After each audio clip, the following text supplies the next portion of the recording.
شكرا معالي الرئيس، شكرا معالي الأمين العام، شكرا لدولة المقر. ورقة البحثية عنوانها تدويخ الحيوان لأجل تذكيته دراسة فقهية. وأرى الصنعة الفقهية تستلزم مني عرض الموضوع لاستنباط حكمه الفقهي في 3 نقاط. أولها مفهوم الصعق والتدويخ، وثانيها حكم الصعق والتدويخ تكليفيا، وثالثها آثار الصعق والتدويخ وضعيا أي الحكم الوضعي. مفهوم الصعق والتدويخ لم أجد كلمة التدويخ التي يقابلها في الإنجليزية ديزنس مستعملة في مدونات الفقهاء على سبيل الحقيقة الاصطلاحية، لكن انطلاقا من حقيقتها اللغوية التي تفيد الإذلال لإسلاس القياد، أعرفه بإخضاع الحيوان بمنع مقاومته لتسهل إماتته وفق ما يريد الذابح بأقل جهد وكلفة وأسرع وقت. تتداخل مصطلحات الصعق والتدويخ لدى بعض الدراسات فيستعمل هذا مكان ذاك، ومنها ما يفيد أن القضية اصطلاحية لا يترتب عليها أثر. والأولى في العرض الفقهي أن يفرق بين الصعق والتدويخ. فالصعق الذي يقابله في الإنجليزية ستانينج هو الذي تكون فيه حياة الحيوان غير قابلة للعكس، كما تعبر دراسات علمية محكمة في علوم اللحوم والبيطرة. والمراد أن الحيوان لا يعود للحياة بعد ممارسة الصعق عليه، وهذه إماتة بذات الفعل. واللسان العربي من معاني الصعق فيه الإماتة، كما في قوله تعالى في سورة الزمر: ونفخ في الصور فصعق من في السماوات ومن في الأرض إلا من شاء الله ثم نفخ فيه أخرى فإذا هم قيام ينظرون. التدويخ ديزنس لا يقصد منه التعذيب الذي يقتضيه مصطلح الصعق، بل الإذلال وإسلاس القياد مع بقاء وظائف الأعضاء. والإماتة تحصل بالتذكية فيما بعد. وفيه تقول الدراسات المتقدمة التي رجعت إليها إن حياة الحيوان في التدويخ قابلة للعكس أي للرجوع، وإن لم تكن بذات الكفاءة الحيوية السابقة. الطرق المذكورة للصعق والتي فصلها الإخوة من قبل للصعق أو التدويخ هي 3: التدويخ بالواقد، والتدويخ الكهربائي، والتدويخ بالخنق التنفسي. بواعث الذين يرون الإلزام بالصعق أو التدويخ مختلفة، فمنها الاستجابة لضغوط جمعيات الرفق بالحيوان، ومنها الكلفة الاقتصادية وإطابة مطعم الحيوان. وباعث الكلفة الاقتصادية هو الأظهر منها. النقطة الثانية: حكم الصعق والتدويخ تكليفيا. الأصل حرمة إيذاء الحيوانات عامة إلا أن يكون مسوغ شرعي. الصعق بالوقد والخنق التنفسي والتيار الكهربائي المرتفع قبل التذكية فيه عذاب أليم غير مسوغ بنص ولا دفع مفسدة متحققة أعظم منه سوى تعظيم العائد المادي، وليس تعظيم العائد المادي بسبب تنتهك به النواهي الشرعية التي تقضي بحرمة التعذيب، لذلك هو محرم لا يجوز. ولا تسوغ غزارة الإنتاج ولا النفرة النفسية أو الشفقة الفعل المنهي عنه، بل يلزم اقتفاء أمر الشارع، وكله ممكن إن تحققت الرغبة في الالتزام بأمر الله مع زيادة الإنتاج، والواقع هو دليل هذا الإمكان.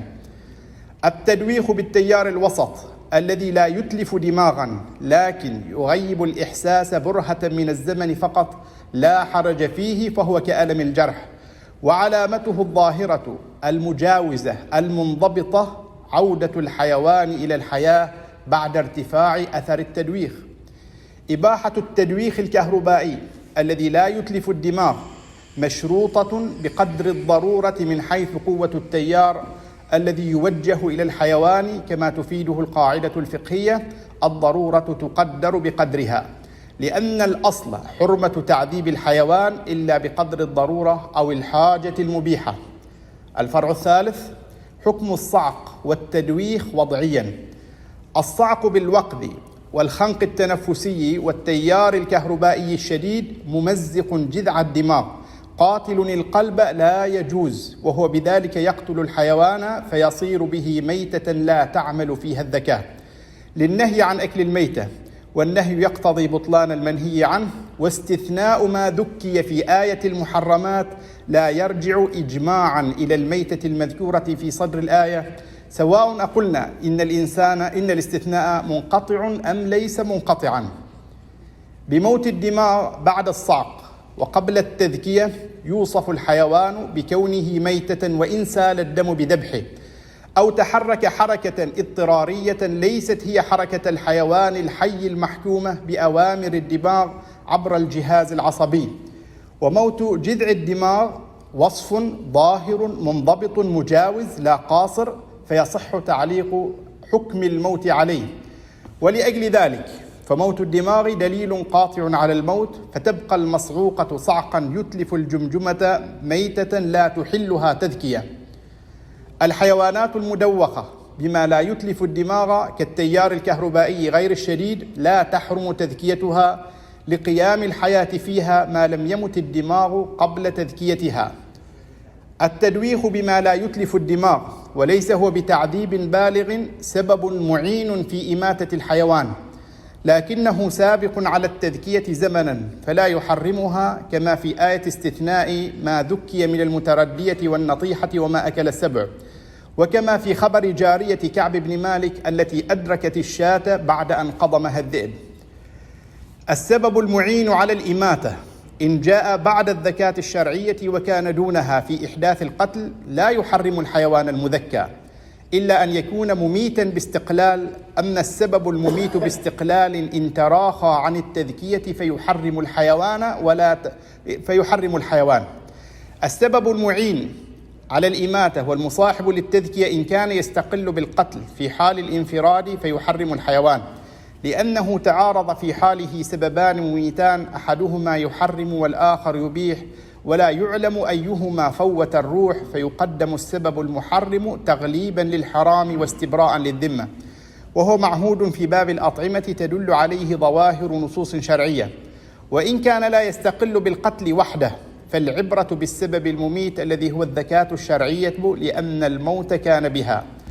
موت بعض الحيوانات بسبب التدويخ أثناءه أو بعد الخروج من آلته وقبل أن تذكى الذكاة الشرعية لأسباب مختلفة يصيرها ميتة لا تذكى، فيلزم استفراغ الجهد لإخراجها. وفي حدود النادر ما لم يتيسر إخراجه من أفراد الميتات قبل التذكية فلا يرجع بالتحريم على كل المذكيات، بل الأصل جواز أكل كل نتاج العملية المذكورة. وهذا الحكم تبينه قواعد فقهية مختلفة، منها قواعد الغلبة والشيوع والكثرة، فالعبرة للغالب الشائع لا للنادر، وللأكثر حكم الكل، والأصل إلحاق الفرد بالأعم الأغلب دون النادر. ورحم الله الإمام السالمي إذ قال: من القواعد التي في المذهب إن الأمور حكمها للأغلب. وصلى الله على سيدنا محمد وعلى آله وصحبه أجمعين.